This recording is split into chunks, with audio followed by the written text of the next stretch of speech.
وملک النصاب لوجوب الزکا، اور جب ملک آپ کے ساتھ آ جائے، آپ جو ہے نا نصاب تک پہنچ جائے تو آپ زکوٰۃ دیں گے. تو یہ ایک حکم ہے، ٹھیک ہے، یہ ایک سبب بن جاتا ہے دوسرے حکم کے لیے جو کہ زکوٰۃ ہے.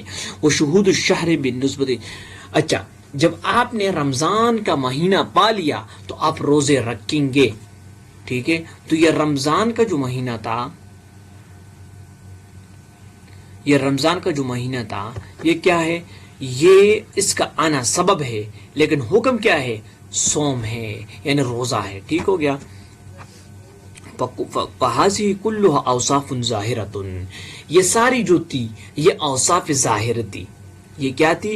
اوصاف ظاہر تھی. تدرک بالحواس، آپ ان کی جو آئیڈینٹیفیکیشن ہے، استدراک ہے، اب ان کی ادراک جو ہے وہ کس سے کر سکتے ہیں؟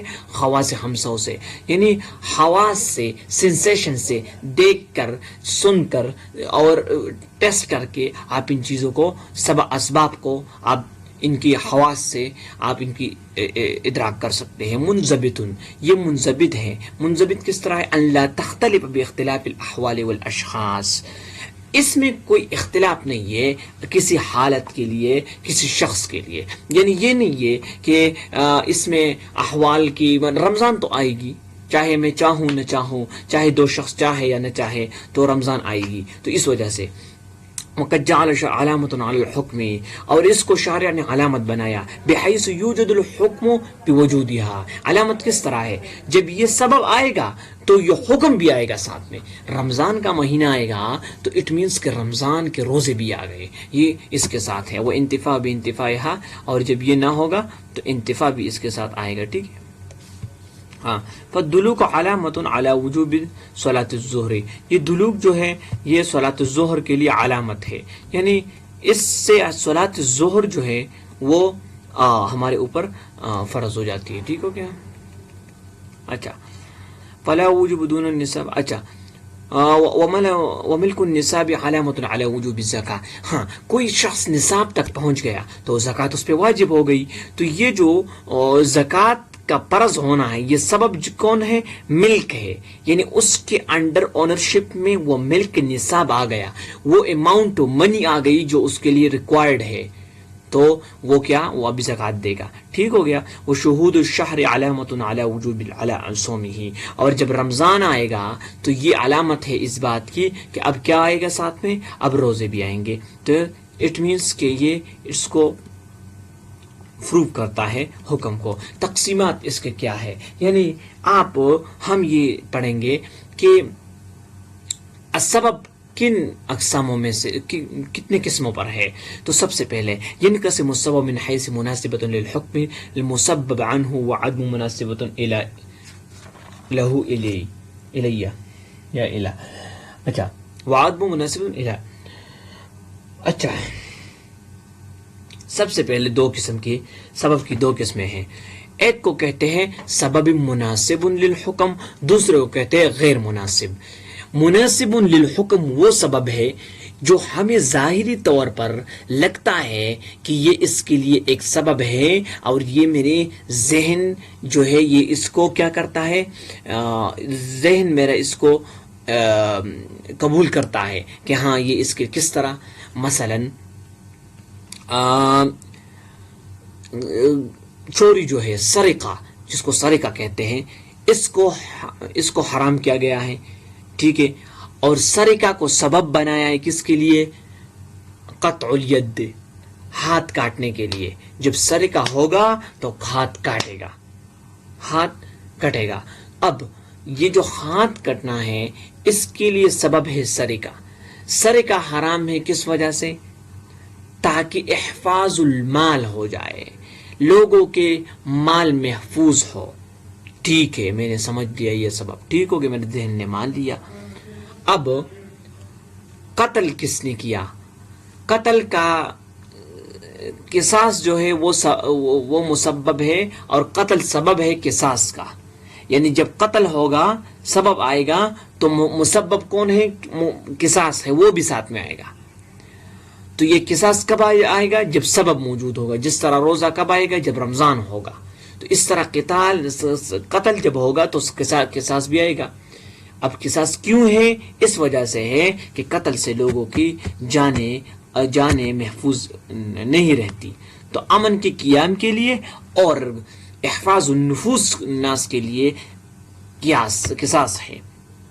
ٹھیک ہے. تو یہ میرے ذہن اور آپ کے ذہن اس بات کو قبول کرتے ہیں. اس طرح زنا کے آپ ذکر لے کے اس میں احفاظ ہے رشتوں کی، یعنی اس کی وجہ سے رشتے محفوظ ہوتی ہے. تو یہ اسباب جتنے بھی ہیں یہ مناسب ہے، مناسبت للحکم ہے، حکم سے مناسبت رکھتے. اب پڑھے فالسبب المناسب للحکم هو الذي يترتب على الشرع الحكم عنده تحقيق مصلحة او دفع مفسدة. یہ کہتے ہیں کہ سبب مناسب للحکم وہ ہے جس میں کیا ہوتے ہیں؟ مصلحت ہوتی ہے، یعنی اس میں کوئی اچائی ہے جو اس کے اندر چھپی ہوئی ہے. قصاص کے اندر اب دیکھیں قتل کے اندر مصلحت کیا ہے؟ مصلحت ہے قتل کے اندر احفاظ النفس، تاکہ لوگوں کی جانیں محفوظ ہوں. اور اس کے اندر مفسدہ کیا ہے؟ مصلحت یعنی گڈنس، مفسدہ بیڈنس. اس کے اندر نقصان کیا ہے؟ فساد کیا ہے؟ فتنہ کیا ہے؟ لوگوں کی جانیں محفوظ نہیں رہے گی تو امن نہیں رہے گا. اب دیکھیں تو وہ سبب جو مصلحت اور دفع مفسدہ، یعنی ایک مصلحت ہے ایک دفع المفسدہ ہے، یعنی مفسدے کا ختم کرنا. تو دفع المفسدہ اور مصلحہ دونوں اکٹھے ہوتی ہے. تو کہتے ہیں کہ جب اس طرح کی سبب ہو تو پھر اس کو مناسب سبب للحکم کہتے ہیں. ٹھیک ہے. اب دیکھیں کل اسکار بالنسبت لعقوبۃ الجلد، جس طرح کے اسکار ہے، یہ جو نشہ ہے، اس کو سبب بنایا عقوبۃ الجلد، سزا ہے جلد کی یعنی کوڑوں کی. اب نیچے آئے اس کی تفصیل ایک مثال پڑھتے ہیں، باقی آپ خود ہی دیکھ لیں. اچھا نیچے اس کی مثال یہ ہے.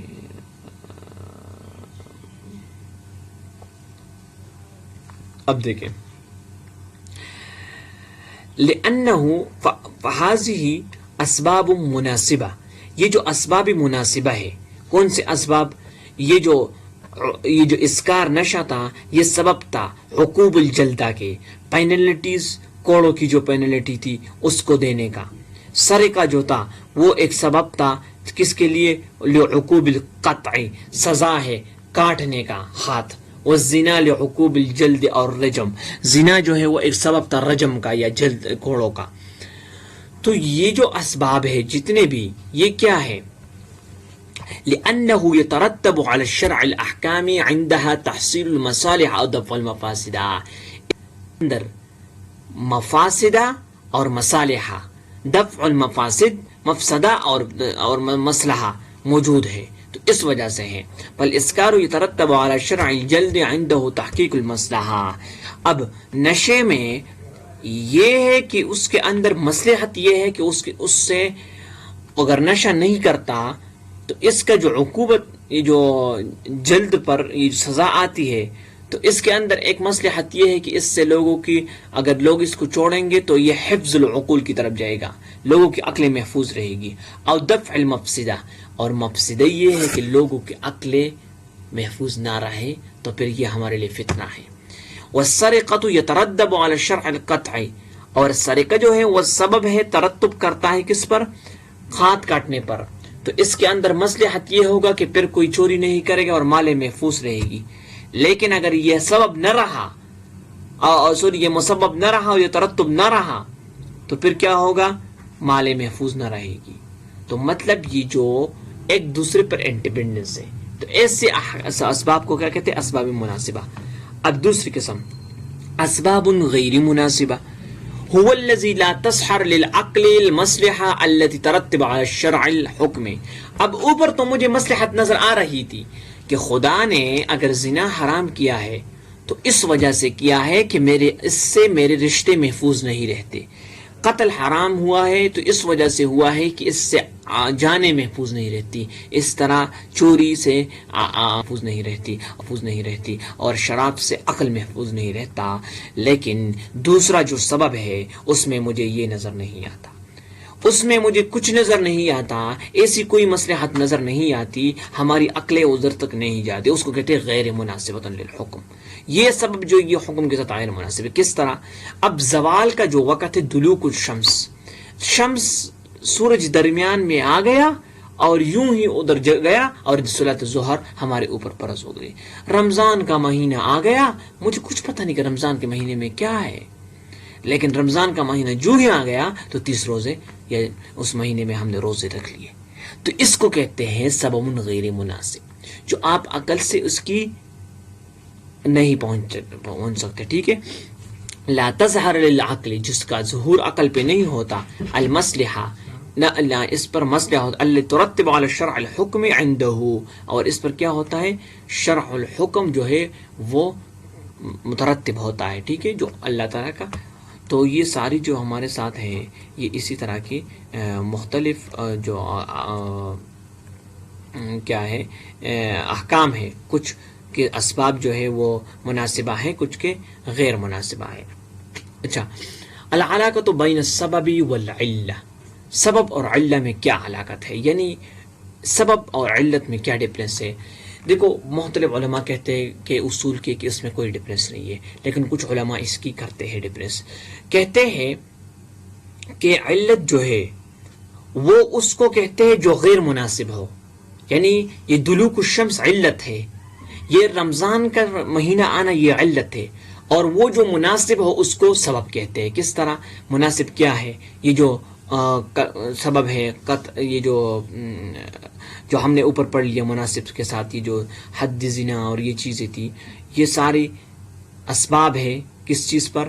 یہ قتل، عقوب القتل جو ہے، یہ قصاص عقوب الجلد ہے زنا کے، یہ سارے کیا ہے، یہ اسباب ہے، یعنی جو کیا ہے مناسب ہے، اور جو غیر مناسب ہے وہ علت میں آتے. ٹھیک ہے، یہی بات انہوں نے ادھر کر لی ہے، بأنه الوصف الذي لا توجد بينه وبين الحكم مناسب ظاهرة والسبب على تعریف لا يشمل العلة. تو اس میں تو یہ انہوں نے ایک علماء نے تو اس میں شامل ہی نہیں کیا، پھر دوسرے علماء کی ایک گروہ نے اس کی کیا کیا ہے، اس کی ایک ڈفرینس بتائی ہے جو میں نے آپ کو بتائی. تقسیم الثانی انشاءاللہ نیکسٹ لیکچر میں ہم کریں گے. سو سی یو نیکسٹ لیکچر. تھینک